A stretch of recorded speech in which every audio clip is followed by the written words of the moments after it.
Hello, good morning. Gagawa ako ng paperwork. Pero kakain na rin ako ng lunch. Kailanganin na. Breakfast, lunch, brunch. Ano siya, parang mini bar. Hindi na ako dun sa kabila.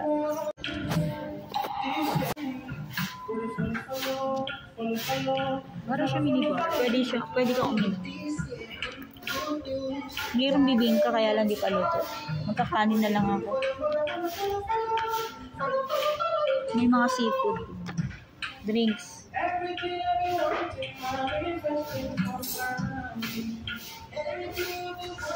Pero in-order ko sulit meal. Mahal na din siya. Pero alanganin na sa lunch, breakfast, farm brunch. Open na siya. Naka-open. Maganda rin yung location.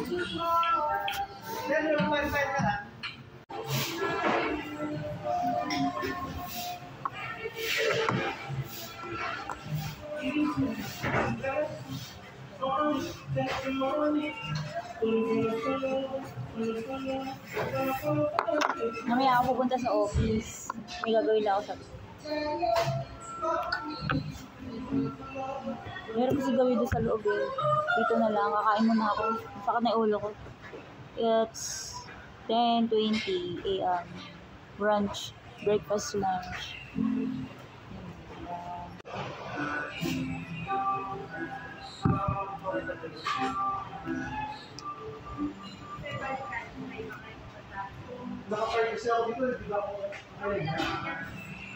Ay, saan na yun?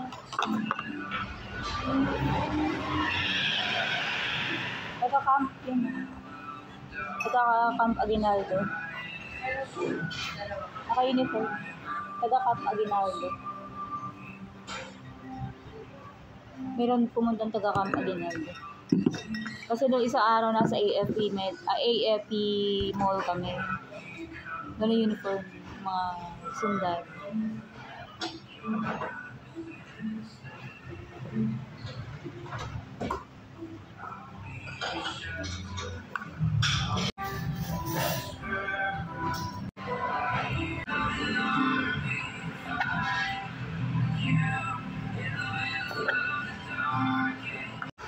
Para ako may stiff neck, grabe.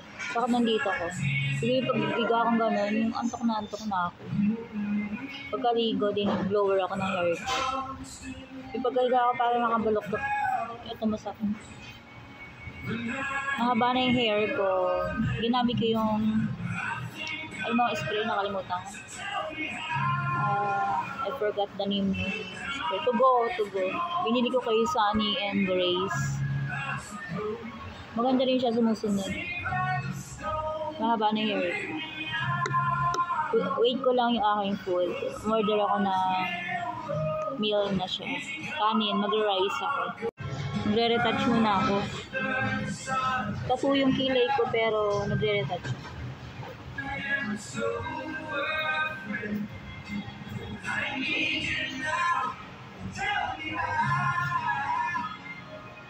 Yung nagtattoo sa akin nung agent ako sa Mitsubishi. Ano siya, Korean expert. Sinearch ko yun sa Google kung saan ko matatagpuan. Nag-aral siya sa Korea mag-tattoo, pero taga-Marikina siya. True session. Nung ahente ako na Mitsubishi, yun, nagpatattoo ako. Year 2019. Pero 9 years na akong agent ng car. Nag-start ako na Isuzu 2006. Tapos Union Motors 2007. 2009 nasa Ford ako. Tapos nag-Diamond Motors ako ng 2009 hanggang onwards. Hanggang year 2021. On and off. Tapos on and off din ako sa real estate. Nag-start naman ako real estate year 2014. Na-aksidente kasi ako nung year 2013. Sa Architectural Philippines ako nag-work. May Yolanda Typhoon nun. Maganda yung work.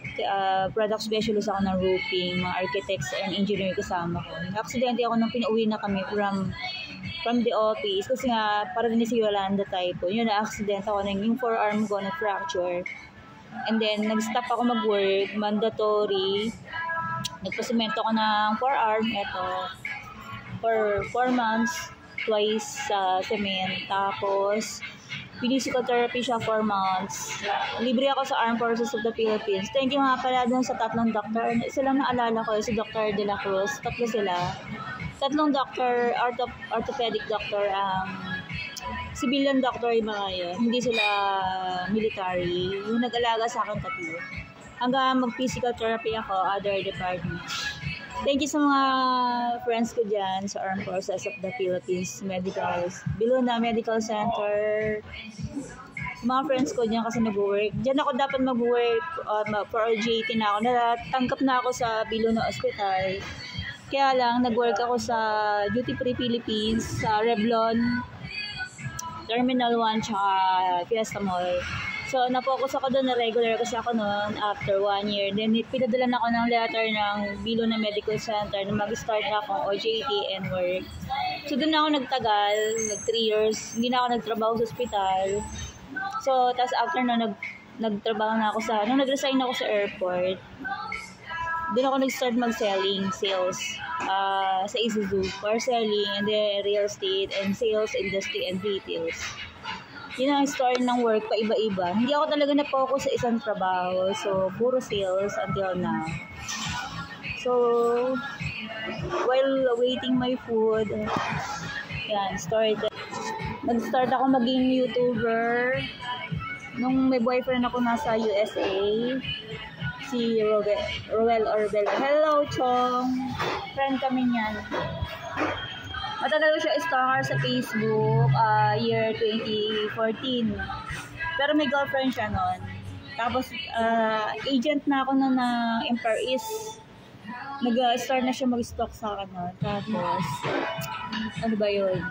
Napunta ako ng Amaya. Tapos, napunta ako ng... Ayun, nung nasa Amaya ako, umuwi pala siya ng Philippines, pero may imimet siyang girlfriend nun, si Miles Gumonit.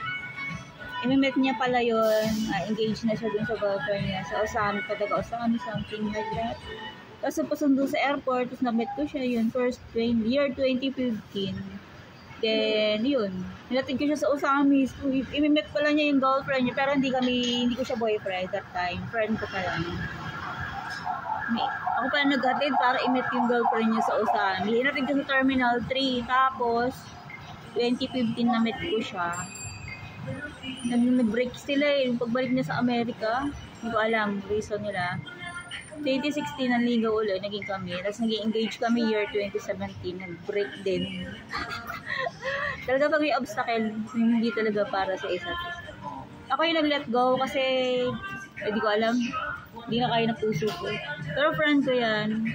Diyan ako nag-start maging vlogger kasi lagi kami nagta-travel. Nag-travel kami na north to south. Pinakilala niya yung mga relatives na sa akin sa Zambales, Bataan, Olongapo. Pupunta kami ng Tagaytay, mga relatives niya doon. So, doon ako nag-start maging vlogger. Pero sinistop ko mag-vlogger. Tapos, nag-break kami year 2018. Doon ako nag-start mag-vlog. 2019 until now. Pero naging sikat na ako sa YouTube year 2020 nung mag-lockdown. Ito na yung food ko, guys. Yan na yung food ko in order. Lunch ko na to, saka breakfast. It's vegetable and fish. Matagal ako executive. Kaya sanay ako na ganitong lifestyle. Brunch.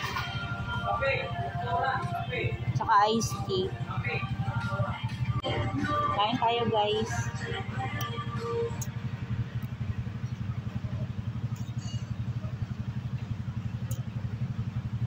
Thank you for watching. Please like and subscribe to my YouTube. I'm Jocelyn Mangilit. Until my next vlog. Kakain muna ako. Bye.